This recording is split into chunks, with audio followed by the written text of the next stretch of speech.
Para abordar de mejor manera la temática, saludo con gusto a Quasar Elizundia, director de investigación y análisis de Pepperstone para Latinoamérica. Muy buenas tardes, gracias por habernos tomado la comunicación. ¿Qué tal, Fernando? Muchísimas gracias por la invitación. Un lunes pues bastante agitado en Japón y que tuvo consecuencia en prácticamente todo el mundo.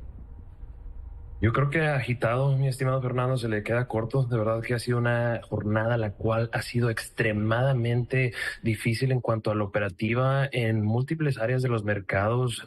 Obviamente en el caso del mercado de divisas, el peso ha sido uno de los proxies principales para ahora sí que ejecutar un tanto esta versión al riesgo. En el caso del frente bursátil, como tú lo mencionas, hemos visto al Nikkei caer en más de 2 dígitos, en el frente bursátil norteamericano cayendo la temática en casi 3%. Definitivamente ha sido una situación la cual pues se ha estado intensificando, y para el caso del peso mexicano pues es el resultado además de una situación en la cual semanas atrás pues ha estado complicándose bastante. La realidad de las cosas es que cuando tomamos a consideración la operativa a partir de los mínimos del mes de julio, ha estado perdiendo la divisa aproximadamente 10%, la divisa mexicana perdiendo su valor.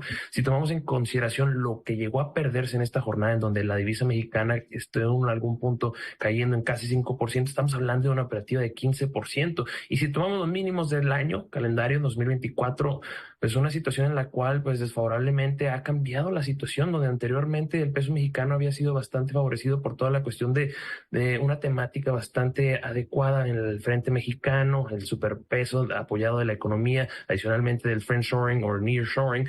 Pues afortunadamente esto ha cambiado radicalmente. Obviamente en la primera parte pudiéramos de esta pérdida de valor pues adjudicarlo un tanto a la temática política en México, para subsecuentemente pues hay ciertos 3 pilares que yo en lo personal considero que han sido clave.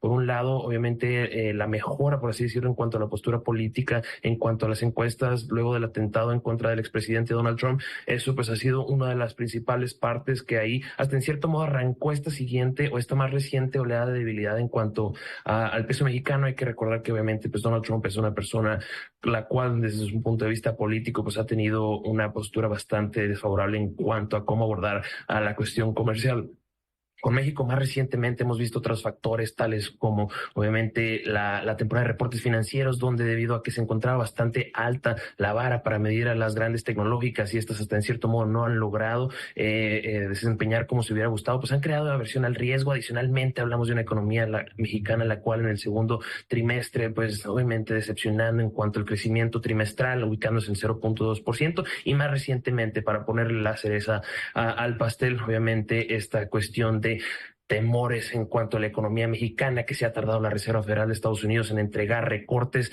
Esto pues obviamente teniendo impactos en el mercado laboral y obviamente también de la mano de un carry trade, donde obviamente anteriormente pues el Banco de Japón, debido a sus políticas monetarias, permitía que el yen japonés fuera utilizado como una moneda a través de la cual se vendía y se buscaba comprar otro tipo de instrumentos. Uno de los mejores casos obviamente el peso mexicano, debido a sus altos niveles de interés, y es una tormenta perfecta en la cual todos esos pilares pues se han estado desvaneciendo, perdiéndose, y estamos viendo ahí al peso mexicano pues tocar niveles los cuales pues no se veían desde el 2022-2023, perdiendo hasta en cierto punto en la jornada la marca de los 20 pesos por dólar, regresando un tanto, encontrando resistencia en torno a los 19.5, pero definitivamente complicándole la situación bastante al Bancico este jueves. Particularmente en el tema del peso se había hablado, como bien señalas, del superpeso mexicano. Incluso pues había quien lo tomaba como una bandera de éxito de la administración federal, de cómo se estaban haciendo las cosas. ¿Hay algún punto de quiebre para esta situación con la que hemos amanecido hoy, o bien ha sido una situación que se ha venido generando como una especie de bola de nieve para que hoy el peso, el superpeso, pues ya no sea tan fuerte frente al dólar? Yo creo que el punto de quiebre va a ser, mi estimado Fernando, recesión en Estados Unidos. Esa va a ser la temática que de efectivamente estar por detrás o por debajo de la curva, la Fed, y que efectivamente nos dirigimos a un hard landing o una recesión un poco más adversa. Ese definitivamente va a ser el punto de quiebre. Yo creo que hasta en cierto modo un tanto la operativa, y debido a como lo estamos observando un tanto el retroceso, pues nos dio una probada de esto. Sin embargo, si efectivamente es que para allá nos vamos, muy probablemente el peso mexicano va a continuar pues viendo bajo esta presión. Hay que recordar que, como bien dice el dicho, ¿no? Si a Estados Unidos le da un resfriado, o si Estados Unidos estornuda, pues a México luego le puede dar un resfriado, ¿no? Entonces, obviamente, si continúa agravándose la temática económica en Estados Unidos, es algo lo cual muy probablemente va a continuar pesando para la divisa mexicana. ¿Y de qué manera va a terminar esta incertidumbre con la que se ha estado viviendo en los últimos días en las bolsas a nivel global? ¿Para bien o para mal? Efectivamente, Fernando, es complejo, porque una de las cosas que puede resultar es, obviamente, la Reserva Federal de Estados Unidos, que ya hemos estado escuchando un tanto esta narrativa de que de manera de emergencia proceden a recortar las tasas. Eso puede, obviamente, apoyar un tanto a esta incertidumbre, o a la vez crear esa situación en la cual, efectivamente está muy complicada la situación, está de manera desfavorable, y crear todavía una mayor aversión al riesgo. Creo yo que tiene que ser muy cautelosa la Reserva Federal de Estados Unidos en cuanto a cómo procede. Personalmente no creo que sea de lo más adecuado que se lleve a cabo una reunión de emergencia para entregar un recorte, pero sí creo que tienen que probablemente ser un poco más intensos en cuanto a cómo es que proceden en cuanto a recortar. Yo creo que el camino que debería ser adecuado es en septiembre, muy probablemente entregarnos un recorte de 50 puntos base, para más probablemente también a finales de año otro de 50 puntos base. Creo que esa sería la mejor manera, y obviamente que la cuestión económica continúe pues no desfavoreciéndose o no empeorando, por así decirlo, porque definitivamente pues estos últimos datos que se nos entregaron de 4.3% de desempleo en Estados Unidos, cuando lo vemos en cómo ha estado avanzando, pues es una situación en la cual ya empieza a mostrar un poco de momentum, y bueno, yo creo que ahí puede tener eso pues adversión al riesgo, o tener impacto de aversión al riesgo en la economía y en los mercados.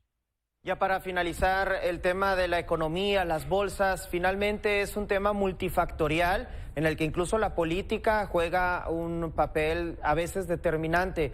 ¿Cómo ves que la influencia que pueda tener pues una de las elecciones más importantes de pues todo el globo, que está próxima a celebrarse en noviembre, el tema de Donald Trump contra Kamala Harris en Estados Unidos? ¿De qué manera crees que puede influir? Bueno, yo creo que el punto que va a ser de relevancia es cómo aborda su política comercial. Si es que efectivamente Donald Trump regresa a la Casa Blanca y se le apuesta a una postura estadounidense bastante restrictiva, con aranceles a modo generalizado, y obviamente a China todavía en especial más elevados los aranceles, y se toma en consideración todavía, porque una de las cosas que creo que ha sido bastante importante, no se venía escuchando tan fuertemente, pero ya lo escuché a Trump anteriormente mencionar que obviamente compañías de China están utilizando como plataforma a México, y si es que eso genera que sea una postura todavía más compleja en contra de México, yo creo que eso pues muy probablemente va a ser bastante desfavorable. Y bueno, al final del día, cuando hablamos del comercio, si bien hay ciertos sectores los cuales pueden quedar desfavorecidos en el corto plazo, cuando vemos la teoría y lo que ha sido pues en la práctica, hasta en cierto modo, la integración global, pues es algo positivo. Y si es que Estados Unidos decide en volver a mostrar un perfil bastante pues restrictivo y poner aranceles, pues eso muy probablemente va a ser otro factor el cual pudiera estar complicando la dinámica económica a nivel global. Y obviamente en el caso de México, pues debido a su amplia conexión comercial con Estados Unidos, pues también va a ser alguien que lo va a resentir bastante, Fernando. Un motivo más para entonces estar pendientes de cara a las elecciones presidenciales, y por supuesto estaremos pendientes de cómo se vaya dando el flujo después de este lunes negro en las diferentes bolsas en el mundo. Quasar Elizundia, director de investigación y análisis de Pepperstone para Latinoamérica, muchas gracias por este análisis y por habernos tomado la comunicación. Muchas gracias, Fernando. Que pases una excelente tarde. Buenas tardes.